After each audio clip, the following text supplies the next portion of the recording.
Order. I call the Secretary of State, Matt Hancock, to make a statement. Secretary of State. Thank you very much, Mr. Speaker. And with permission, I'd like to make a statement on new measures to keep this country safe from coronavirus. Thanks to our collective efforts, we're turning a corner. Cases of coronavirus have fallen 47% in the last 2 weeks, and they're falling in all parts of the UK. But we're not there yet.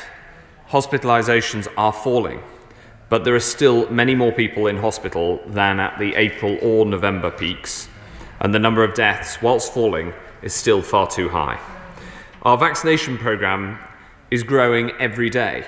We've now vaccinated over 12.2 million people, almost 1 in 4 adults in the United Kingdom, including 91.4% of people aged 80 and above, 95.9% of those aged between 75 and 79, and 77.2% of those aged between 70 and 74, who were the most recent groups to have been invited. And we've also vaccinated 93.5% of eligible care home residents. We've made such progress in protecting the most vulnerable that we're now asking people who live in England, who are aged 70 and over and haven't yet had an appointment, to come forward and contact the NHS. And you can do that by going online to nhs.uk or dialing 119 or contacting your local GP practice. So we can make sure that we reach the remaining people in these groups, even as we expand the offer of a vaccine to younger ages. Mr. Speaker, these are huge steps forward for us all, and we must protect this hard walk for progress by making sure we stay vigilant and secure the nation against new variants of coronavirus that put at risk the great advances that we've made. Mr. Speaker, coronavirus, just like flu and all other viruses, mutates over time. And so responding to new variants as soon as they arise is mission critical to protect ourselves for the long term. We've already built firm foundations, like our genomic sequencing, which allows us to identify new variants, our testing capacity, which allows us to bring in enhanced testing wherever and whenever we find a new variant of concern, and our work to secure vaccines that can be quickly adapted as new strains are identified. Our strategy to tackle new variants has 4 parts. First, the lower the case numbers here, the fewer new variants we get. So the work to lower case numbers domestically is crucial. Second, as I set out to the House last week, is enhanced contact tracing, surge testing, and genomic sequencing. We're putting this in place wherever a new variant of concern is found in the community, like in Bristol, Liverpool, and as of today, Manchester. Third is the work on vaccines to tackle variants, as set out yesterday by Professor Van Tam. And fourth, health protection at the border to increase our security against new variants of concern arriving from abroad. And Mr. Speaker, I'd like to set out to the House the new system of health measures at the border that will come into force on Monday. The new measures build on the tough action that we've already taken. It is, of course, illegal to travel abroad without a legally permitted reason to do so, so it's illegal to travel abroad for holidays and other leisure purposes. For the minority who are travelling for exceptional purposes, they will be subject to a specific compliance regime and end-to-end checks throughout the journey here. Every passenger must demonstrate a negative test result 72 hours before they travel to the UK, and every passenger must quarantine for 10 days.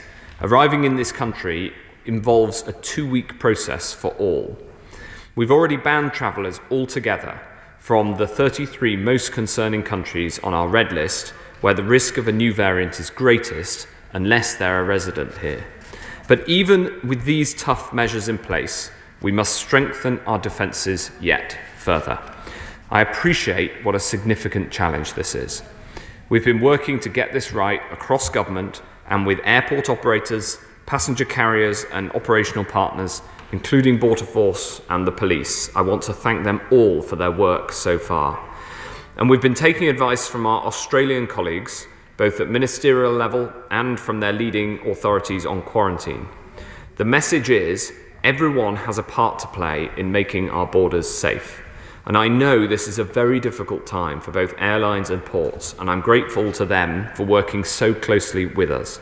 You have such an important role to play in protecting this country and putting in place a system so we can securely restart travel when the time is right. The whole team at the borders working together. Mr. Speaker, let me set out the three elements of the strengthened end-to-end system for international arrivals coming into force on 15th of February. This new system is for England, and we're working on similarly tough schemes with the devolved administrations and working with the Irish government to put in place a system that works across the common travel area. The three parts are as follows: hotel quarantine, testing and enforcement. First, Mr. Speaker, we're setting up a new system of hotel quarantine for UK and Irish residents who've been in red list countries in the last 10 days. In short, this means that any returning residents from these countries will have to quarantine in an assigned hotel room for 10 days from the time of arrival. Before they travel, they'll have to book through an online platform and pay for a quarantine package costing £1,750 for an individual travelling alone, which includes the hotel, transport and testing. This booking system will go live on Thursday, when we'll also publish the full detailed guidance. Passengers will only be able to enter the UK through a small number of ports that currently account for the vast majority of passenger arrivals. When they arrive, they'll be escorted to a designated hotel, which will be closed to guests who aren't quarantining, for 10 days or for longer if they test positive for COVID-19 during their stay. We've contracted 16 hotels for an initial 4,600 rooms, and we will secure more as they are needed. People will need to remain in their rooms and of course will not be allowed to mix with other guests, and there'll be visible security in place to ensure compliance alongside necessary support. So even as we protect public health, we can look after the people in our care. Second, Mr. Speaker, we're strengthening testing. All passengers are already required to take a pre-departure test and cannot travel to this country if it is positive. From Monday, all international arrivals, whether under home quarantine or hotel quarantine, will be required by law to take further PCR tests on day 2 and day 8 of that quarantine. Passengers will have to book these tests through our online portal before they travel. Anyone planning to travel to the UK from Monday needs to book these tests, and the online portal will go live on Thursday. If either of these post-arrival tests comes back positive, they'll have to quarantine for a further 10 days from the date of the test and will of course be offered any NHS treatment that's necessary. Any positive result will automatically undergo genomic sequencing to confirm whether they have a variant of concern. Under home quarantining, the existing test-to-release scheme, which my right honourable friend, the Transport Secretary, has built so effectively, can still be used from day 5, but this will be in addition to the 2 mandatory tests. The combination of enhanced testing and sequencing has been a powerful weapon through this pandemic, and we'll be bringing it to bear so we can find positive cases, break the chains of transmission, and prevent new cases and new variants from putting us at risk. Third, Mr. Speaker, we'll be backing this new system with strong enforcement of both home quarantine and hotel quarantine. People who flout these rules are putting us all at risk. Passenger carriers will have a duty in law to make sure that passengers have signed up for these new arrangements before they travel and will be fined if they don't. And we'll be putting in place tough fines for people who don't comply. This includes a £1,000 penalty for any international arrival who fails to take a mandatory test, a £2,000 penalty to any international arrival who fails to take the second mandatory test, as well as automatically extending their quarantine period to 14 days, and a £5,000 fixed penalty notice, rising to £10,000 for arrivals who fail to quarantine in a designated hotel. We're also coming down hard on people who provide false information on the passenger locator form.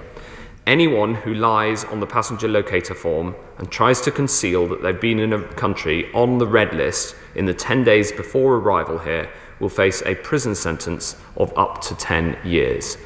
These measures will be put into law this week.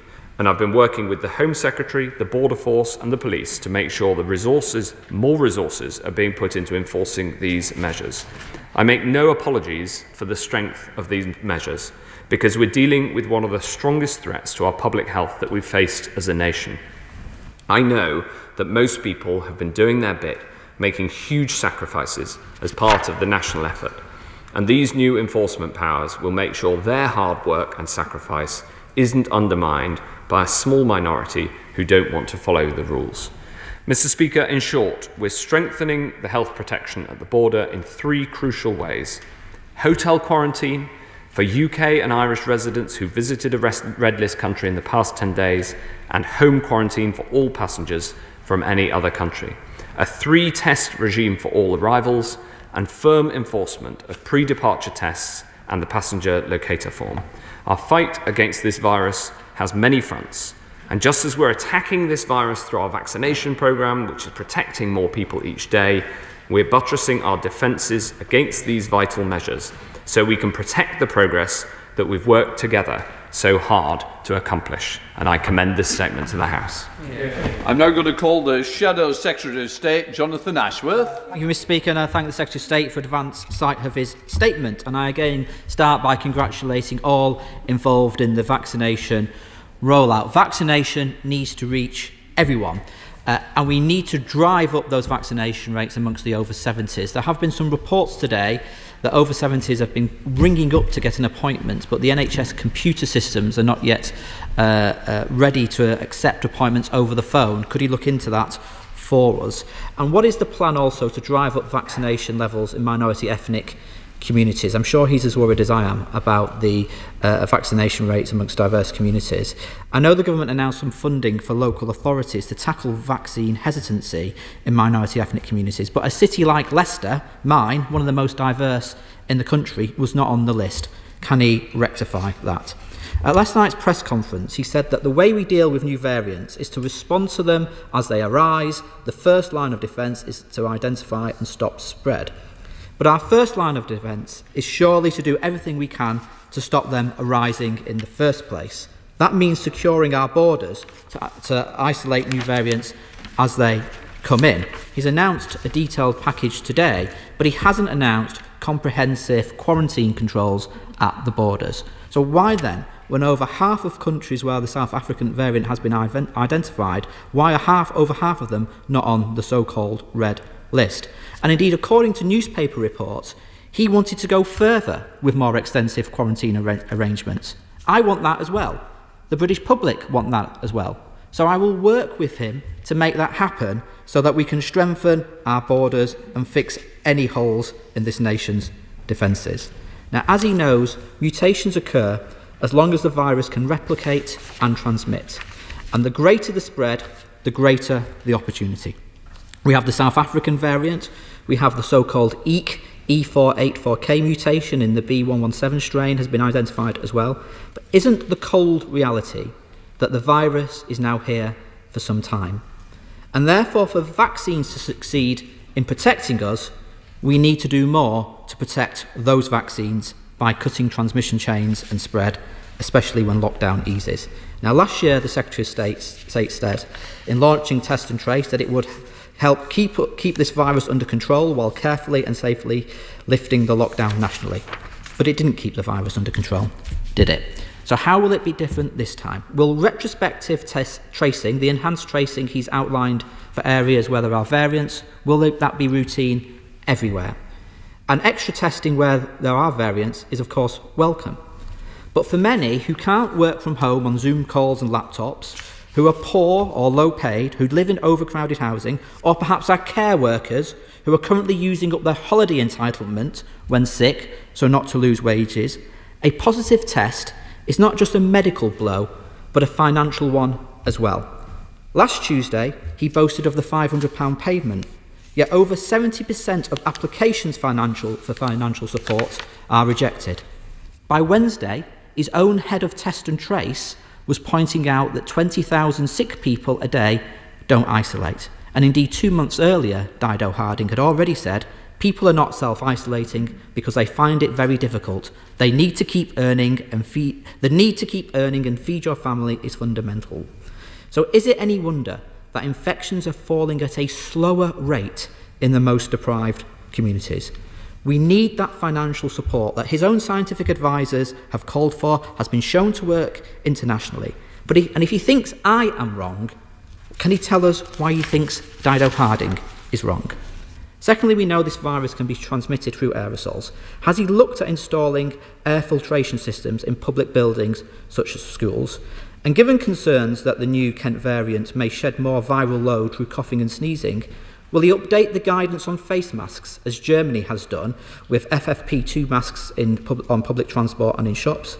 And will he ensure higher grade PPE for frontline NHS staff becomes the requirement, as the BMA, RCN and unions have called for? Finally, Mr. Speaker, next week is Children of Alcoholics Week, a cause that is very close to my heart, Mr. Speaker, and indeed I'm going to be running the London Marathon again to raise money for an alcoholics charity, if it's on. I'm looking forward to the Secretary of State assuring me that it's going to be on, and perhaps he can run it with me. But the excess deaths from liver disease from this pandemic are up 11% in the pandemic. It's a huge increase in excess deaths from liver disease, and many children are in lockdown in homes under the shadow of alcohol abuse. Will he look at providing more support for those organisations that are helping children through this difficult time of lockdown who are dealing with parents with substance misuse problems? Thank you very much, Mr. Speaker. And I was listening very carefully to the Honourable Gentleman, and I think I take that as support for the measures that we're bringing in. On the specific points that he raises, he's absolutely right that further driving up vaccination rates is critical. I'm delighted by the vaccination rates and the uptake of over 90% in all of the groups over the age of 75, and rapidly rising, now above 75% in the 70 to 74s, and rising fast. So I agree with him very strongly on the need to keep driving up the uptake of the vaccine, and the Minister for Vaccine Deployment, Minister Zahawi, is leading the efforts across with the NHS and local authorities to try to make sure that we can increase vaccination rates further. But nevertheless, this take-up has been absolutely superb so far, and there's still more to do. I'll absolutely look into the points that he made about Leicester. I know that it's close to his heart and a very important matter. I'll also commit to him to keeping the red list up to date. It is important that we take the measures that are necessary to protect this country. There are countries around the world on a so-called green list that have very, very low rates of infection and no known variants of concern. So I'm absolutely in favour of keeping the red list up to date, but I also think that it's important that we're proportionate when there are countries that do not have a record of variants of concern. However, we will use the fact that we'll sequence every positive test from somebody who comes through the border as a global system of vigilance to make sure that we are always looking for those variants of concern. He raised the issue of financial support, and I reiterate the point that the £500 support is available for anybody on low incomes, so people should come forward for testing in all circumstances. And I'm absolutely delighted at the level of testing as well, where there's now an average of over 650,000 tests a day done in this country, which is obviously a very, very substantial number. He raised the point about air filtration systems, which are important, and I'll point him to guidance from the business department on air filtration systems, and on PPE, where we have taken clinical advice and follow the clinical advice on the correct levels of PPE. And finally, I know that the issue of children of alcoholics is very close to his heart and many colleagues across this House. So I will absolutely look at how we can ensure that the extra funding that we have provided in this space it continues to support the vital work of those, not just in the NHS, but also especially charities who do so much in this space. The invitation to run the marathon with him, Mr. Speaker, is a very interesting one. I'm not sure I've got enough time for training this year, but it's certainly something I'd like to do at some point in the future. Let's head to the chair of the Select Committee with Jeremy Hunt. Jeremy Hunt. Thank you, Mr. Speaker, and I strongly support the new measures. The higher the number of new daily cases, the more opportunities for variants and mutations to emerge, including ultimately some that may be immune to the vaccine. So does the Health Secretary agree that the central priority now must be to bring down the number of new daily cases? And as we do that, is he planning to introduce enhanced contact tracing for all new cases, including Japanese-style backward contact tracing and genomic sequencing of every new case? Mr. Speaker, we have the biggest genomic capacity in the world by some margin. And when the number of cases comes down, as our genomic capacity continues to expand, and we plan to more than double it in the coming months, then I hope to get to the position where we can genomically sequence every positive case. Yes, but we're not there yet. The strategy that I outlined to tackle new variants, of which the border measures is an important part, is itself one part of the 4 conditions that the Prime Minister set out for when we can lift measures. The other 3 being the successful rollout of the vaccine, which is going very well, the fall in the number of hospitalisations and the fall in the number of deaths, both of which, as I said, are moving in the right direction but still too high. And therefore, this strategy to tackle new variants is crucial, and the number of cases is a factor because it itself determines the number of new variants. But the conclusion of all of that is that we must all stick to the rules now, and the more that we stick to the rules now, the sooner we can get out of this. Let's head to SNP spokesperson in the North with Martin Day. Martin Day. Thank you, Mr. Speaker. The South African variant is a sure warning sign of the risk from other mutant strains which may be out there. When combined with a question mark over vaccine efficacy with this variant, it is clear why we need effective border restrictions. So can the Secretary tell me why there are 35 countries where the South African and Brazilian variants are present and are not on the quarantine red list? Does the government have a plan to redress this gap? Now, from a government obsessed with taking back control over its borders, this omission is surprising. The Prime Minister has previously said that the UK cannot emulate other island countries such as New Zealand or Australia in preventing all unnecessary travel into the country due to the amount of food and medicine the UK imports. Today's change of heart is indeed welcome. Can the Secretary confirm how these measures will keep the flow of goods and those transporting them open while restricting travel not related to import and